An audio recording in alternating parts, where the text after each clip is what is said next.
السلام علیکم ناظرین، welcome to my channel story time. آج جو میں اسٹوری آپ کو سنانے جا رہی ہوں بہت interesting, adventurous, thriller and horror too. آپ کو سن کے یقیناً مزہ آئے گا۔ آج کی اسٹوری کا نام انائی کے آدم خور وحشی۔ اسٹوری سٹارٹ کرتے ہیں۔ یہ ہیبت ناک اور لرزہ خیز داستان سماٹرا کے جنگل سے تعلق رکھتی ہے۔ واقعات اس قدر پراسرار اور بعید الفہم ہیں کہ سائنس کے اس عظیم الشان دور میں بمشکل ہی ان پر یقین آئے گا، لیکن مجھے ایک روز مرنا ہے اور میں خدا کو حاضر و ناظر جان کر کہتا ہوں کہ اس داستان کا ایک ایک حرف صحیح ہے۔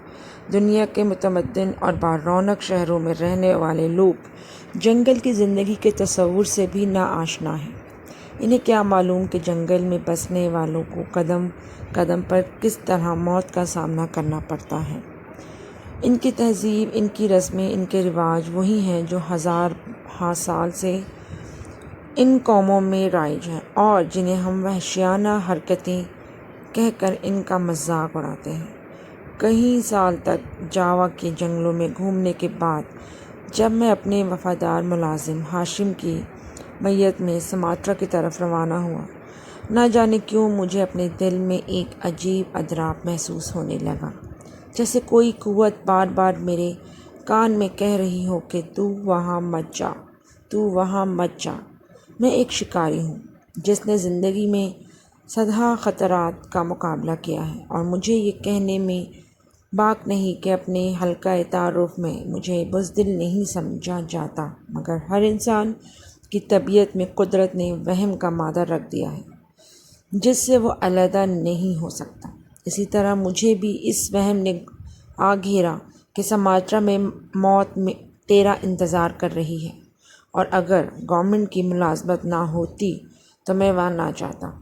میری اضطراب کی وجہ یہ نہ تھی کہ سماٹرا میرے لیے ایک نئی جگہ تھی، جی نہیں، میں وہاں اس سے پہلے کئی برس رہ چکا تھا اور وہاں کے لوگوں سے اچھی طرح واقف تھا، اور یہ بھی جانتا تھا کہ جاوا کے جنگلات کی نسبت سماٹرا کے جنگلات کہیں زیادہ گھنے اور بھیانک ہیں۔ پھر کیا بات تھی کہ جب مجھے سماٹرا جانے کا حکم ملا تو بجائے خوش ہونے کے میں افسردہ ہو گیا، حالانکہ میرا ملازم ہاشم خوشی کے مارے ناچا پھر رہا تھا۔ اس معمے کا حل بہت کوشش کے بعد ہی مجھے نہیں مل سکا۔ ہاشم کی شاندار خدمات کے صلے میں نے اسے 2 نالی رائفل خرید کر دی، اور وہ اسے پا کر اتنا خوش تھا جیسے کسی بچے کے ہاتھ نیا کھلونا آ گیا ہو۔ اس سے پہلے اس کے پاس ایک بھاری اور بہت پرانی رائفل تھی جسے چلانا بھی کار دار تھا۔ سماٹرا پہنچ کر مجھے پیمپلنگ کے ضلع میں تعینات کیا گیا۔ یہ علاقہ دلدلی میدانوں اور گھنے جنگلوں سے پٹا پڑا تھا، اور فضا میں ہر وقت ایک بدبودار رطوبت سی چھائی رہتی تھی۔ میرے عملداری میں جو علاقہ آیا وہ دریائے میلانگ کے کنارے واقع تھا اور 20 مربع میل میں پھیلا ہوا تھا۔ میں جس روز یہاں پہنچا، مزدوروں کی ٹولیاں مجھے دیکھنے کے لیے آئیں، اور میں نے بڑے تعجب سے دیکھا کہ ان کے چہرے سوجے ہوئے اور سیاہ تھے، اور چال ڈھال سے بھی وہ مدمل نظر آتے تھے۔ معلوم ہوا کہ اس علاقے میں کالا بخار اور ملیریا کثرت سے پھیلا ہوا ہے، اور یہاں ان مزدوروں کا علاج کرنے والا بھی کوئی بھی ڈاکٹر نہیں۔ مصیبت یہ تھی کہ یہ لوگ اس قدر جاہل اور وحشی تھے کہ بیماریوں سے محفوظ رہنے کے جو قواعد انہیں بتائے جاتے ان پر بالکل عمل نہ کرتے تھے، حالانکہ وہ دیکھتے تھے کہ وہاں وبائی امراض کی بدولت روزانہ 3-4 آدمی موت کا شکار ہو رہے ہیں۔ سورج غروب ہوتے ہی دریا کی جانب سے ایک سیاہ بادل کی شکل میں بڑے بڑے مچھروں کی فوج اپنے خوراک کی تلاش میں نکلتی اور بد نصیب مزدوروں پر ٹوٹ پڑتی۔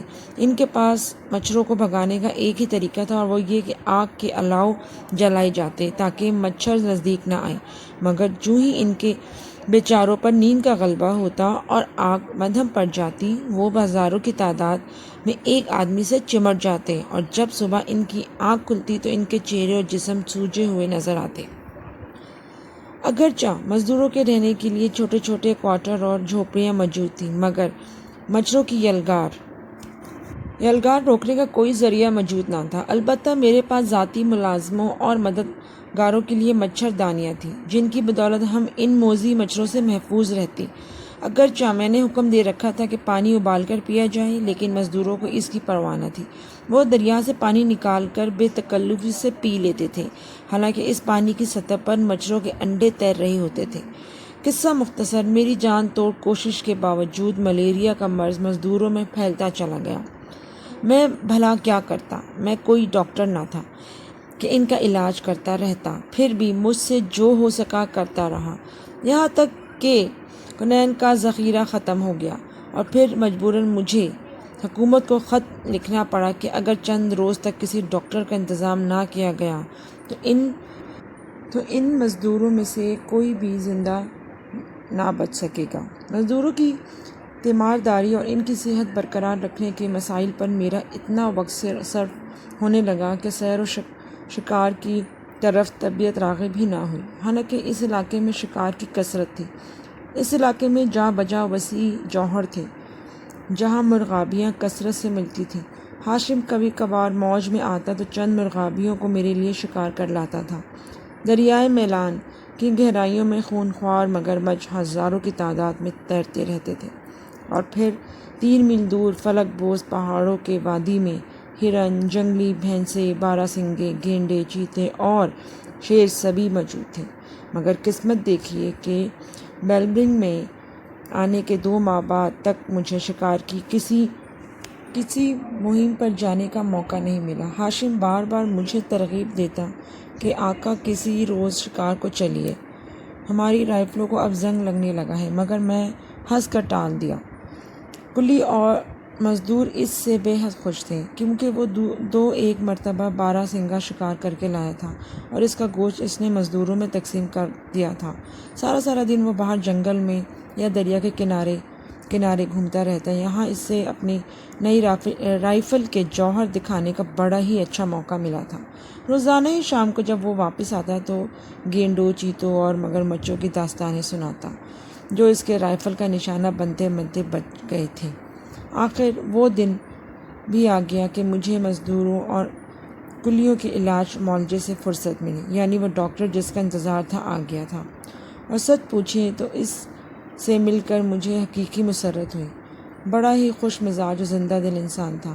چند ہی روز میں اس نے مزدوروں پر ایسا جادو کیا کہ سب اس کا کلمہ پڑھنے لگے اور اس کی ہدایت پر پوری طرح عمل پیرا ہو گئے۔ مچھروں کو مارنے کے لیے کچھ سائنٹیفک طریقے استعمال کیے اور دور دور تک ان کی جتنی آبادیاں اور انڈے بچے تھے سب کو ختم کر دیا۔ ڈاکٹر مجھ سے جلد ہی بے تکلف ہو گیا، اور رات کو خاصی دیر تک ہم ادھر ادھر کی گپ شپ کر کے دل بہلانے لگے۔ اور جب اس نے مجھے بتایا کہ وہ بھی شکار سے دلچسپی رکھتا ہے تو مجھے اور بھی خوشی ہوئی، اور سب سے بڑی بات یہ تھی کہ جانوروں اور درندوں کی نفسیات کے علاوہ یہ شخص علم الانسان کا بڑا ماہر تھا، اور چونکہ جاوا اور سماٹرا میں عرصہ دراز تک رہ چکا تھا، اس لیے ان جزیروں کی نہ صرف چپے چپے سے واقف تھا بلکہ باشندوں کی عادات اور خصائل، ان کی رسم و رواج اور زبانوں سے بھی خوب آگاہ تھا۔ ایک روز جب ہم دونوں اپنے خیمے سے بیٹھے کافی پی رہے تھے، ڈاکٹر نے حسب معمول اپنی تجربات کی داستان کا آغاز کر دیا، اور ایک ایسی عجیب کہانی سنائی کہ میرے رونگٹے کھڑے ہو گئے۔ جو کچھ اس نے سنایا اس میں کوئی شک نہیں کہ پہلے بھی مختلف لوگوں سے میں سن چکا تھا، مگر محض من گڑت قصے سمجھ کر میں نے ایسے واقعات پر زیادہ غور کرنا مناسب نہیں سمجھا تھا۔ مگر جب ڈاکٹر نے تفصیلاً مجھے وہی کہانی سنائی تو پہلی مرتبہ مجھے احساس ہوا کہ واقعی اس داستان کی تہہ میں کچھ نہ کچھ حقیقت کا عنصر موجود ہے۔ قصہ یہ تھا کہ انائی کے پہاڑی جنگلوں میں جو کوسوں میلوں میں پھیلے ہوئے تھے، ایسا قبیلہ پایا جاتا تھا جو انسانوں کا خون پیتا اور گوشت کھاتا۔ اگرچہ اس آدم خور قبیلے کے افراد بہت کم ہیں، لیکن ان کی دہشت اس قدر پھیلی ہوئی ہے کہ کوئی بھی اس طرف جانے کی جرات نہیں کرتا، اور جو بھولا بھٹکا وہاں جاتا ہے کبھی واپس نہیں آتا۔ یہ آدم خور لوگ اکیلے دکیلے کی طاق میں رہتے ہیں اور بعض اوقات بستیوں میں آ کر عورتوں اور بچوں کو پکڑ کر لے جاتے ہیں۔ اکثر ایسا ہوتا ہے کہ کوئی آدم خور رات کی تاریکی میں کسی جھوپڑی کے دروازے پر دستک دیتا اور جو ہی کوئی آدمی یا عورت دروازہ کھولتے تو آدم خور جھپٹ کر اسے پکڑ لیتا۔ اس سے پہلے کہ اس کا تعاقب کیا جائے وہ اپنے شکار کو لے کر جنگل کی تاریکیوں میں غائب ہو جاتا۔ یہ آدم خور اس قدر شہزور اور پھرتیلے ہیں کہ بیک وقت تو آدمیوں کو اٹھا لینا ان کے لیے کوئی مشکل نہیں۔ اس موقع پر ڈاکٹر نے جو داستان مجھے سنائی وہ آپ اسی کے الفاظ میں سنیے۔ یہ آج سے 6 ماہ پہلے کا واقعہ ہے۔ مجھے ان دنوں آنائی کے جنگلوں میں درختوں کی کٹائی کا کام کرنے والے مزدوروں کی دیکھ بھال پر لگایا گیا۔ علاقہ چونکہ بے حد خطرناک تھا اس لیے گورنمنٹ نے 12 مقامی سپاہیوں پر مشتمل ایک دستہ میری حفاظت کے لیے روانہ کیا۔ اس دستے کی کمان جس شخص کے سپرد کی گئی اس کا نام لارڈ بیل تھا اور وہ بیلجیم کا رہنے والا ایک نڈر اور خاص تنومند آدمی تھا۔ اور سچ تو یہ ہے کہ میری نسبت یہاں کے باشندوں اور ان کی رسم و رواج کے بارے میں لارڈ بیل کے معلومات بہت وسیع تھی۔ ایک رات کا ذکر ہے، ہم دونوں آگ کے الاؤ کے گرد بیٹھے ادھر ادھر کی باتیں کر رہے تھے کہ لارڈ بیل نے مجھ سے آنائی کے آدم خور انسانوں کا پہلی بار ذکر کیا۔ میں یہ سمجھا کہ یہ بھی محض گپ ہے، اس لیے ہنس کر کہا، چھوڑو یار، کوئی اور قصہ سناؤ، میں نے ایسے قصے بہت سنے ہیں۔ لیکن لارڈ بیل کے چہرے پر پھیلی ہوئی سنجیدگی اور گہری ہو گئی۔ چند لمحوں تک وہ اپنی گھنی مونچھوں کے سرے موڑتا رہا، پھر بولا، ڈاکٹر، یہ معاملہ مذاق میں ٹالنے والا نہیں ہے۔ تم جانتے ہو کہ 12 سپاہیوں کا یہ دستہ آخر کس لیے بھیجا گیا؟ میری حفاظت کے لیے۔ ٹھیک ہے، مگر یہ تم نے نہیں سوچا کہ آخر یہاں تمہاری حفاظت کا کیوں خاص طور پر انتظام کیا گیا ہے ڈاکٹر؟ آخر اس سے پہلے بھی تم بہت سے مقامات پر جا چکے ہو۔ حکومت نے اس وقت تمہاری حالت اس طرح نہیں کی تھی۔ بے شک وہ صحیح کہہ رہا تھا۔ معاملے کے اس پہلو پر ابھی تک میں نے کوئی توجہ ہی نہیں دی تھی۔ اتنے میں لارڈ بیل نے کہا، اس کی وجہ صرف یہ ہے کہ ہم آنائی کے علاقے میں ہیں، جہاں درندوں کے علاوہ آدم خور انسان بھی موجود ہیں، جو رات کی تاریکی میں شیروں اور چیتوں کی کھالیں اوڑھ کر آتے ہیں اور پھر اپنے شکار کو پکڑ کر لے جاتے ہیں اور اسے کچا ہی کھا جاتے ہیں۔ اگر تم انسانی ہڈیاں اور کھوپڑیاں دیکھنا چاہو تو میرے ساتھ چلنا۔ کھائیوں اور گھنی جھاڑیوں میں یہ ہڈیاں پڑی مل جائیں گی۔ وحشت کی ایک لہر مجھے اپنے جسم میں دوڑتی ہوئی محسوس ہوئی، جیسے کسی نے میری ریڑھ کی ہڈی پر برف رکھ دی ہو۔ تو حکومت ان آدم خوروں کو نیست و نابود کیوں نہیں کر دیتی؟ میں نے سوال کیا۔ لارڈ بیل مسکرایا، ڈاکٹر، تم بھی کیا معصومانہ بات کرتے ہو؟ پہلے اس علاقے کو دیکھو، یہ تو کالکوں کے خوفناک جنگلوں کو بھی مات کرتا ہے۔ اس میں 1-2 آدمی تو درکنار، اگر 1 لاکھ بھی چھپ جائیں تو ان کو تلاش کرنا محال ہے۔ حکومت نے اسی کوشش میں اپنے بہت سے جانباز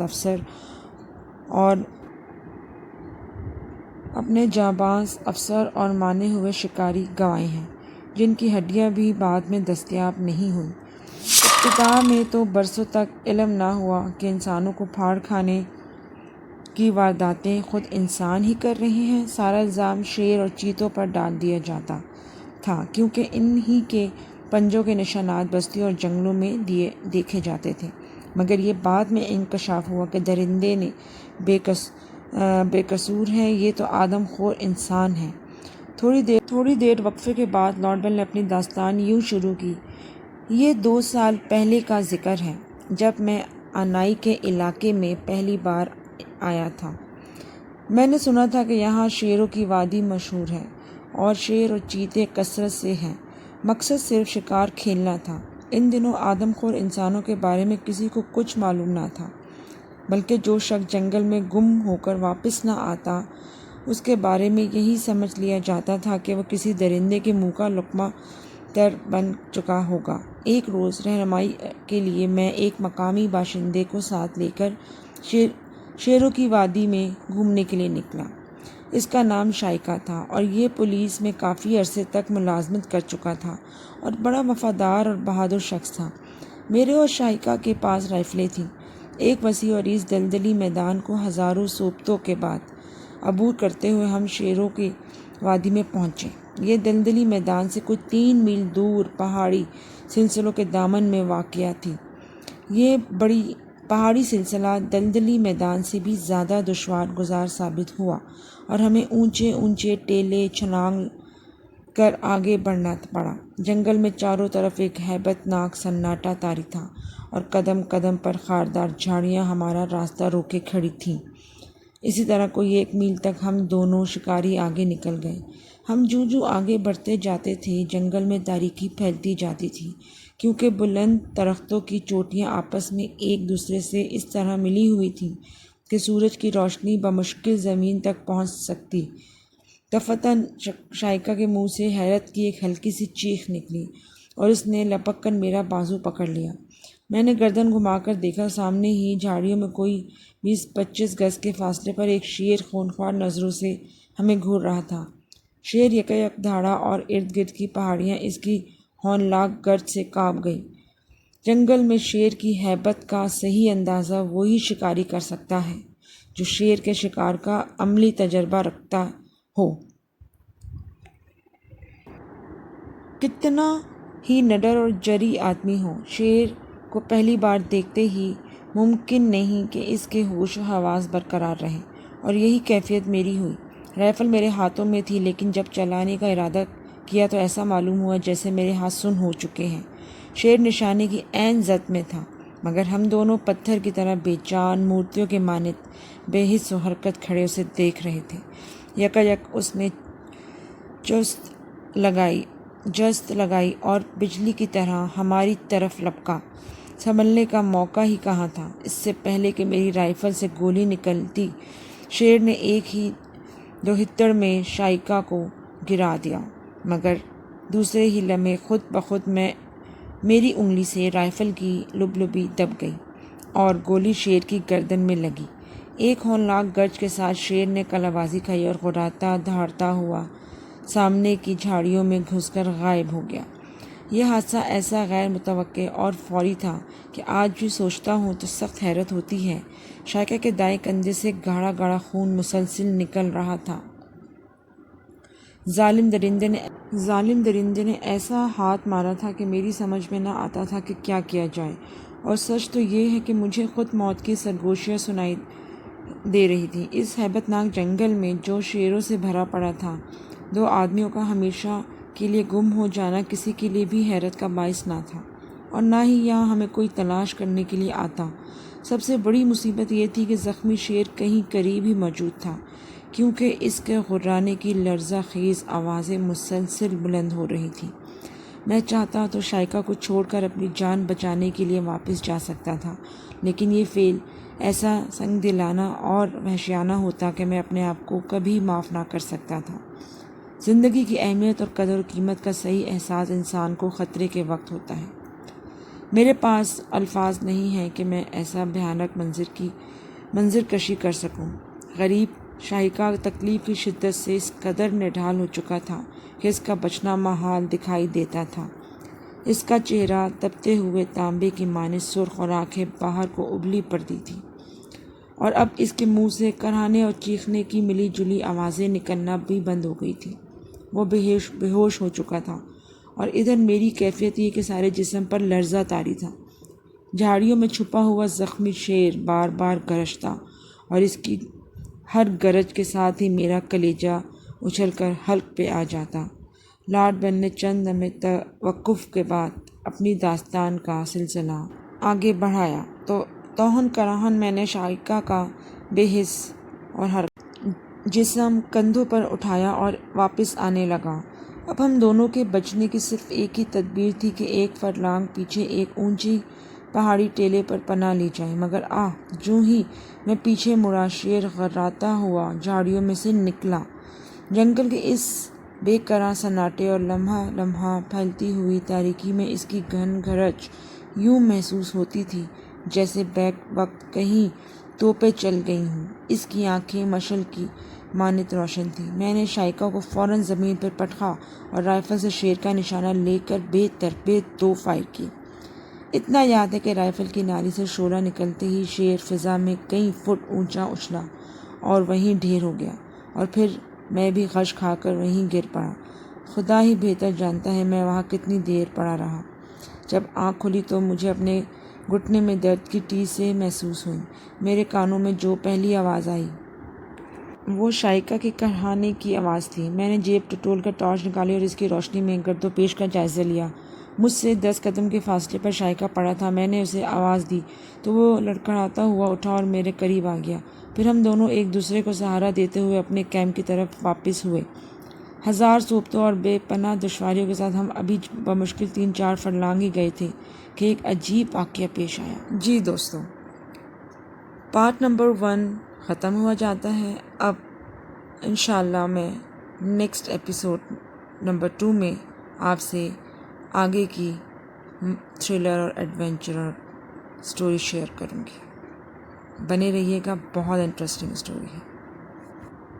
اللہ حافظ۔